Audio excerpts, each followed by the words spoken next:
Hello, everyone. I'm Yali Yang. Today, thank you for the organizers for giving me this opportunity to show my work.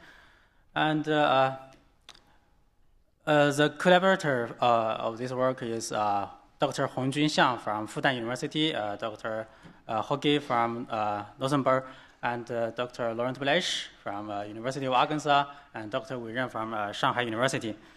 And this work is supported by these fundings, and this work just published on PRB last year. And today the topic is improper ferroelectricity at antiferromagnetic domain walls of perovskite oxides. Today the compound I focused on is samarium ferrite. We know it's orthorhombic. It's G-type antiferromagnetic, and the ideal temperature is 670 Kelvin, and the structure looks like this. And from the space group, we can know that it's central symmetric, so it's nonpolar. But an interesting report in 2011, it reported that it reported a polarization with magnitude 0.01 μc per cm square induced by Si cross Sj type candidate AFM ordering. But later in 2012, a comment says that the proposed magnetic structure by Li cannot give rise to the observed electric polarization. And later in 2012, Li replied that they agree with the comment by Johnson, and they suggested another Si.Sj type exchange restriction mechanism to induce this polarization. So we know it's the effect of the polarization is still unclear and under debate. So we would like to explore if specific mechanism can induce the polarization in this samarium ferrite, or more generally in rare earth ferrite or rare earth chromite. And the method we use the density functional theory, and the software package we use WASP. And regarding the relaxation, we fix the lattice parameters to be experimental ones, and relax the atomic positions. And the polarization we calculated by using a Berry phase method. And also we use a recently reported unified model for the spin order induced ferroelectricity to do further analysis. And the structures we use, you can see here. From these structures, we can see 4 single domain. We use X0 to represent the G0, C0, A0, F0, which means the magnetic is G-type, C-type, A-type, and F-type. They are single domains. And other structures are constructed by considering 2 antiphase boundaries of magnetic domains and alternating along C-axis. Yeah. So here we use XNM to represent the other structures. And we take G22 as an example. We can see there the green plane represent the magnetic domain wall, and the blue and red arrows represent the spin up and spin down. So we can see in each domain, it has 2 FeO2 layers, which means the N and M are both equal to 2. And here, let's see the resulting space groups. Here we can see the the resulting space groups can be divided into three groups. One is PBNM and P21/C and PMC21. Here we can see for the single domains and the domains with N and M both equal to odd, they are PBM and they are non-polar. And with XNM, with N and M are both odd, but they're not equal to themselves. So they are also non-polar. But if the N and M are both even, you can see they are polar with PMC21 space group.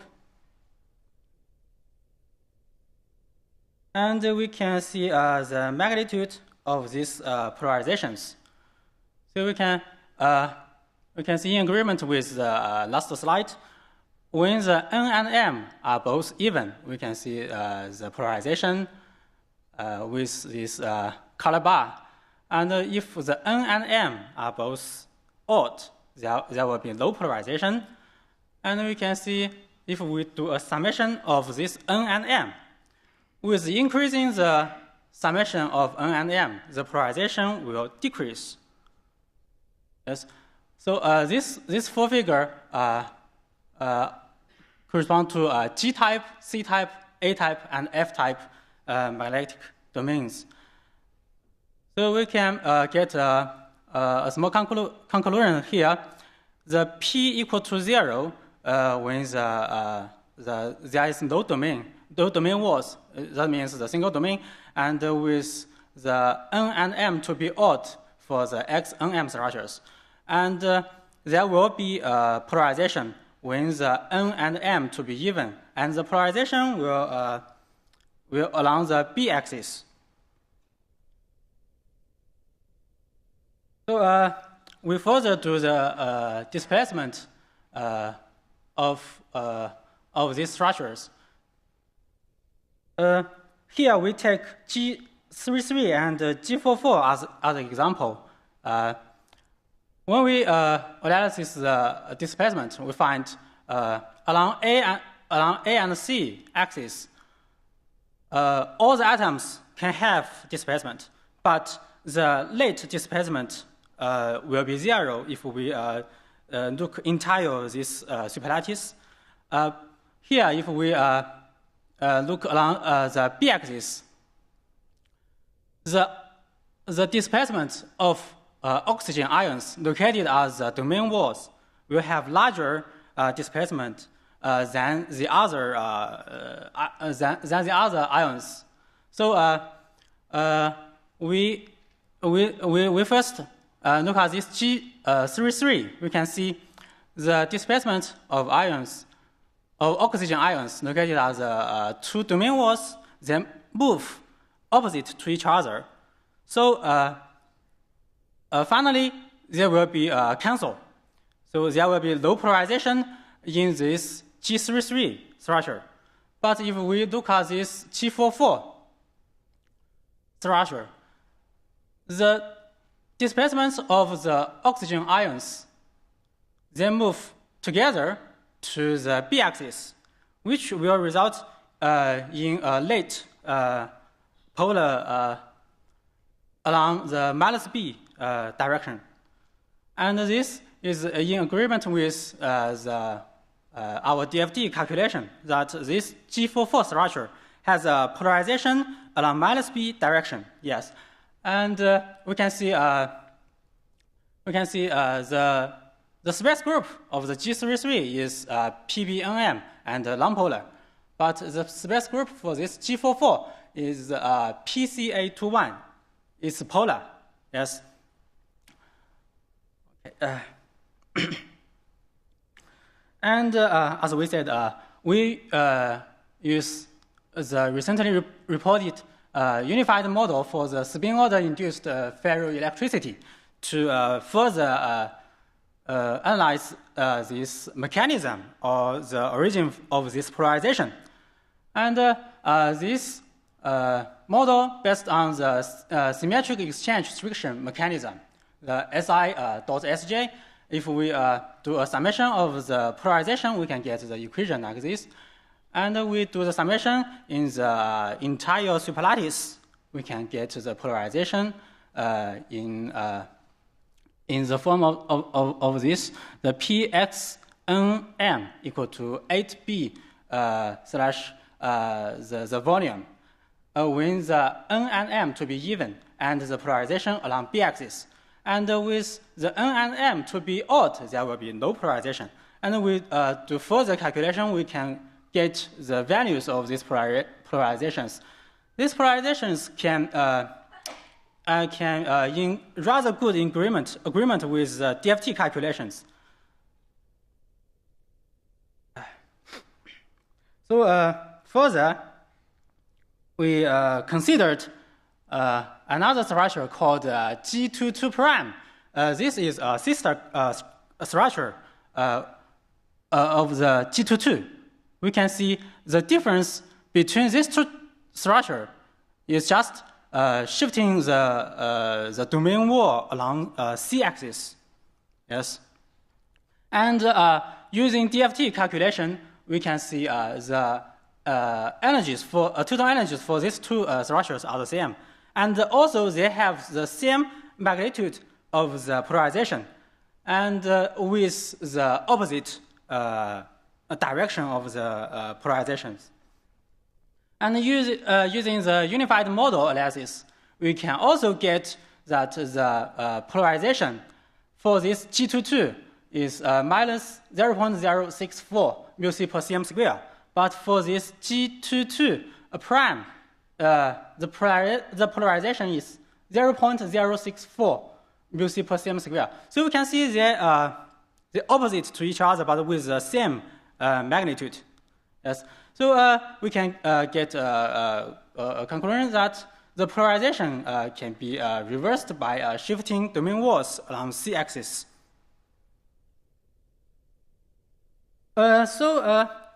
We want to confirm that or check that if our finding can apply on other perovskites.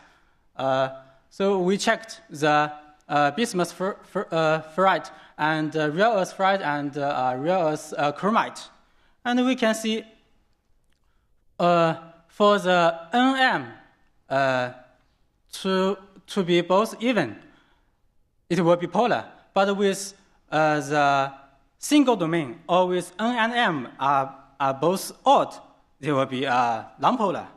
Yeah, so we can see the general finding for this bismuth ferrite and real earth ferrite and real earth chromite. Yes, we do this confirm. And we also consider this string effect, which means we do fully relaxed of the structures. And we can also get the conclusion that there will be no polarization when N and M to be odd and the single domain. But there will be a polarization with N and M to be even and be along B-axis. So these values have the same qualitative properties as fixing the lattice parameters to be experimental one, and the different quantitative of the polarization. Yeah. And here is the conclusions. We can see domain walls with even N and M can induce this polarization, and with the order of 0.01 to 0.1 μc per cm square, and with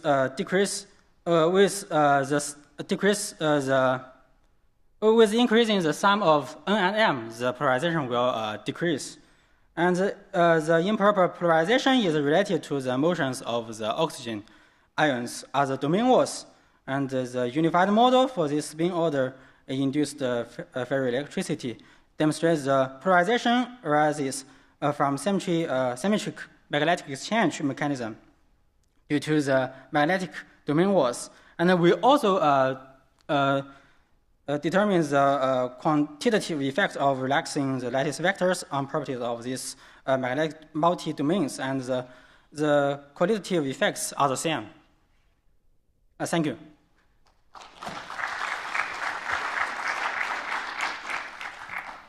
Thank you. We have time for a few questions. I just have a compliment. For me personally, that work was the best I read last year. You have to understand that the experiments were done partly in my lab in Cambridge, and the objection was from very good people at Oxford. So this is automatically a serious fight, and you guys just solved it perfectly. Thank you. I applaud the work, and I thank you.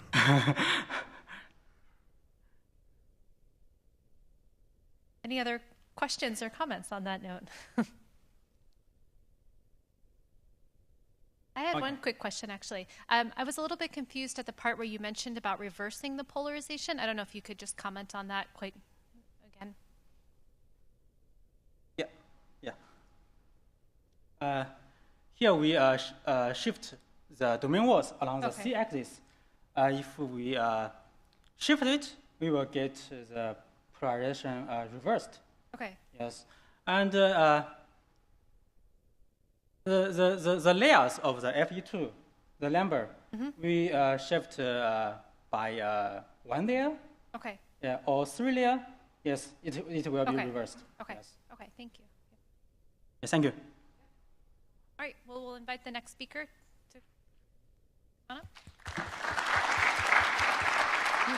up.